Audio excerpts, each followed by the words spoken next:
Well, projects can be everything related to marketing stuff. So campaigns, branding campaigns, um, can be even a simple email to a specific target audience.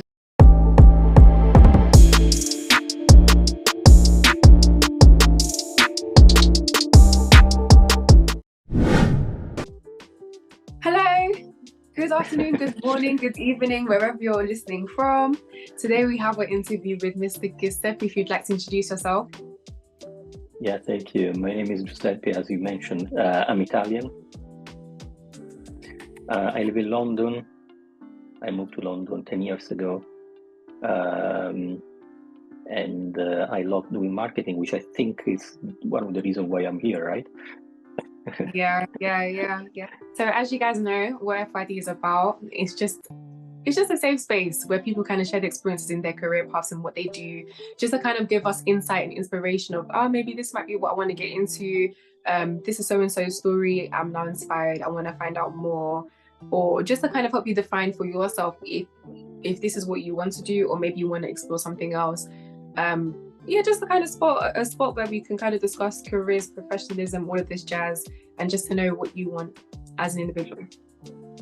So, Giuseppe, I wanted to ask you, what career path are you currently in right now? All right, so I'm a marketer. I'm a global marketer. That's the way I like to define myself.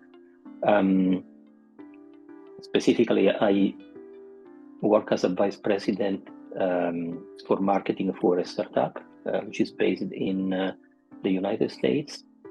And I basically cover all marketing activities for this startup. At the same time, I teach marketing, branding, and storytelling at local universities, one here in London, one in Milan. So overall, I do several marketing activities, working for companies, but at the same time also teaching and sharing with the younger people what my experience is. That's amazing. And with marketing, what is it that inspired you to get involved in it? Well, let me first of all say that I'm an engineer. So I decided to change my career a few times before becoming a marketer. Just a note, you're most likely going to change careers a few times in your life, so don't feel like you need to be tied to one. And what I think I really love about marketing is the possibility to look into the future, or at least to plan the future, while other functions, sales first of all, but also accounting, finance is probably a different story, but some functions are very short term and they live to the present, while marketing lives into the future, and we need to think about how the company or the entity we work for will become and will develop in the next future. The possibility to capture information, it's a very interesting intellectual exercise, in my opinion. And at the same time, you need to think, you need to be strategic enough to understand eventually how your company may become successful in the next future. Yeah. With marketing, global marketing, as you describe yourself, what would you consider are the highlights and what would you consider are the lowlights? Just to note, he's going to speak from a perspective of someone who is a vice president in a marketing company rather than just someone who works in marketing. I don't think there are lowlights in marketing as a profession. There are probably a lot of lowlights in a marketing career overall. You need to, first of all, I've been working for different kind of companies, large enterprises. Today I'm working for a small company, a startup, more or less 150 people. And during my career, I've seen different kind of situations, mergers, and people being fired, and people being hired, and the possibility to create or dismantle teams. I mean, these are all things which are not necessarily marketing related. They are more related to your career. As soon as you start to fill executive roles, you have the possibility, first of all, to build beautiful things, to build very successful teams. But at the same time, the minus is sometimes you need to go with very unpopular decisions, and exactly. They may affect your career, your days, the way you think, and those decisions may be people related but also company related. I think each one career bring pluses and minuses, Right. highlights and lowlights. My lowlight was working for some specific kind of companies and sectors in the past. Just a tip, know the company you want to work for and the values that they hold. But also I had to take difficult decisions in terms of people in some situations, and these are definitely lowlights in my opinion. And with the highlights, would you consider what excites you about marketing basically? Oh, people, hiring people, building teams. That's simply beautiful. And creating multicultural teams. Just to give you an example, my company, the company I work for today is a completely virtual remote company. After COVID, we decided to get rid of most of the offices, and today we just hire people, definitely not based on offices and geographies, but on professionality and their preparation. And that's really the beauty, because I have people working in my team coming from the UK and Italy and Brazil and US, so I don't really look at countries anymore.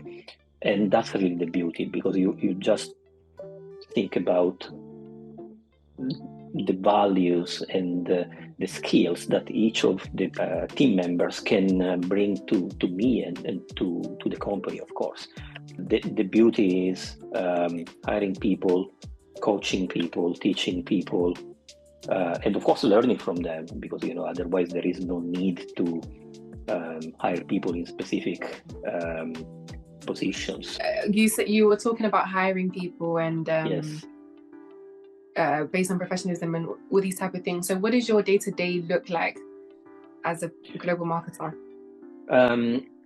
Well, first of all, my team is not a big one, but I have more or less 15 people reporting to me, to managers. So usually what I do is reviewing the numbers, reviewing my daily plan, and having daily conversation with my managers, which then cascade eventually projects and plans to their respective teams.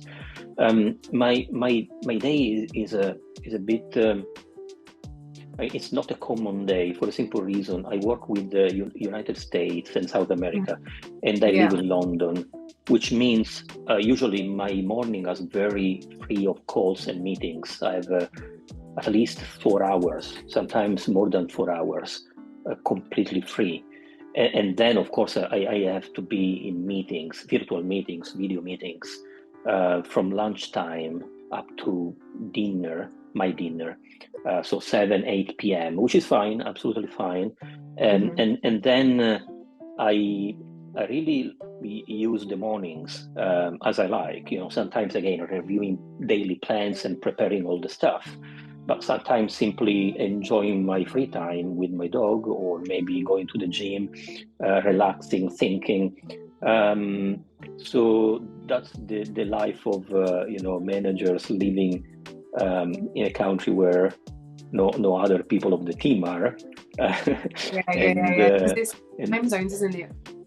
That's exactly the point. Yes. The other thing is, I'm trying to give them time to them. I mean, my team, time to think. And I know that this is basic stuff, but we are so overwhelmed with meetings and projects and things to do that sometimes we just don't stop and have no time for thinking. And that's the reason why many years ago I introduced the Wednesday no meetings days. So for one day every single week, all people of my team, they are not required to have meeting. They can simply refuse. The funny story is sometimes I remember a few years ago, one of the people of my team told me, that was funny, one of the reasons why I will remember you, Giuseppe, is because of the no meeting days. So not really about my management style, but just because I gave all of them the possibility to stop for one day. And well, I think this is just required, especially today when we are running so fast with all things. You need to stop time to time, and that's it. So these are really my days. Very relaxed, slow mornings and full evenings until late hour. Yeah. And you mentioned as well projects and meetings. Yes. When it comes to these type of things, what exactly do you meet about, and what potential projects would you work on, as for example? Well, projects can be everything related to marketing stuff, so campaigns, branding campaigns, can be even a simple email to a specific target audience. I have a project manager. She helps us with keeping time and be in time with all the things. But that's really what I mean for projects. Any kind of activity we run is based on projects. We have different squads. I probably mentioned that we have two main teams, but the reality is we mix the two teams and skills, and we create mini squads that are working on specific projects. And again, projects can be related to content creation, for example, or maybe product introduction in a specific market, or maybe localization of campaigns in different languages, and so on and so forth. So these are really the projects we are taking care of. Okay, interesting. I think that summarizes it well, and I think it's comprehensive. Like, I think it's understandable what you get involved in, how life is like, and how it's important to balance thinking time, well-being, and working, because it can be very back to back. It can be very demanding. So it's exactly. The other thing is, if you consider the way we work, I mean, we are completely remote, no offices. We meet time to time, usually 2 times per year, all together in the same place. But our daily job has to be managed by ourselves, and I cannot teach other people living in other countries how to handle their days. So I have complete trust in everyone I hire, and I think they enjoy this, because that's the reason why we work by project and not by days or daily deadline, because it doesn't make any sense. I'm not expecting people requesting to me 3-4 hours off just because they need them. They simply know that we need to complete some of the projects by a specific day or specific date, and they may simply take one day off today and work in the next few days in order to complete everything. It works for all of us. Yeah, I think that's incredible. It really is. That you, when you hire someone, you consider well-being over work, but making sure that the work is still done within time. Yeah, that's pretty cool. You guys, Sophie, I think that's all for today. Thank you very much. Yeah, that's it. Good news. Yeah, so goodbye everyone who watched and who kept watching until now, to this point, and bye. Thank you for having me.